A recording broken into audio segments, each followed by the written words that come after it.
Hello friends, welcome back to my channel LearnMath. আজি আমি এই ভিডিঅ'ত আলোচনা কৰিম অসমীয়া সাহিত্য সৈনিকা আসামিজ ক্লাছ 10 ৰ আসামিজ চেপ্টাৰ 10 অৰুণিমা সিংহা। অৰুণিমা সিংহাৰ পৰা তোমালোকে 2025 বৰ্ষ মেট্ৰিকৰ বাবে কোনখিনি কোৱেশ্চন পঢ়িবা আজি আমি এই ভিডিঅ'ত ডিসকাস কৰিম।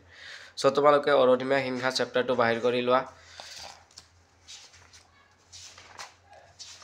সো তোমালোকে অৰুণিমা সিংহা চেপ্টাৰটো হল 60 পেজ।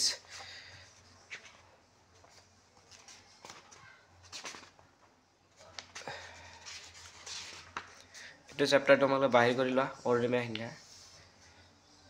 এইটো যেটো লিখক আছে লিখকটোৰ নাম তোমালোকে মনত ৰাখিবা। সো ইয়াৰ পৰা তোমালোকে কোনখিনি কোৱেশ্চন চাবা। সো তোমালোকে এইটো চেপ্টাৰৰ পৰা তোমালোকে অৰুণিমা সিংহা চেপ্টাৰটোৰ পৰা তোমালোকে ক নম্বৰ কোৱেশ্চন যেটো আছে সেইটো চাবা। অৰুণিমা সিংহাৰ কোনবিধ খেলত বিশেষ দক্ষতা আছিল। অৰুণিমা সিংহা ঘৰ ক'ত এবিলাক তোমালোকে চাৰিটা চাবা। 2 নম্বৰটো চাবা অৰুণিমা সিংহা ৰেল যাত্ৰাত কি দুৰ্ঘটনা মুখামুখি হ'বলগীয়া হৈছিল। এই দুৰ্ঘটনাত অৰুণিমা সিংহাৰ কি হেৰুৱাবলগীয়া হৈছিল। অৰুণিমা সিংহাই কিয় লাডাখত থকা মাউণ্ট চামছে কাংগ্ৰীৰ অভিযান সম্পূৰ্ণ কৰিব নোৱাৰিলে।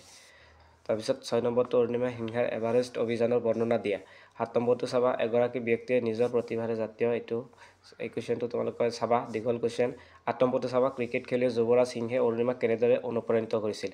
সো এইখিনি কোৱেশ্চন তোমালোকে চাবা। আকৌ এবাৰ কৈ দিছো এইকেইটা চাৰিটা পাঁচটা আছে ইয়াতে পাঁচটা গতিকেইটা চাবা।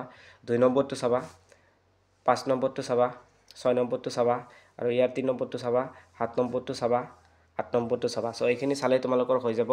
সো এইখিনি চালে তোমালোকে এইটো চেপ্টাৰৰ পৰা আৰু চেপ্টাৰটো ভালদৰে পঢ়িবা তোমালোকে ফুল মাৰ্কস পাবলৈ সক্ষম হ'বা। সো তোমালোকে চেনেলটোত নতুন হৈ থাকিলে চেনেলটো সাবস্ক্ৰাইব কৰি দিবা আৰু বেল আইকনটো অন কৰি দিবা আৰু ভিডিঅ'টোত এটা লাইক কৰি দিবা। আমি পিছত লগ পাম নেক্সট এটা নতুন ভিডিঅ'ত।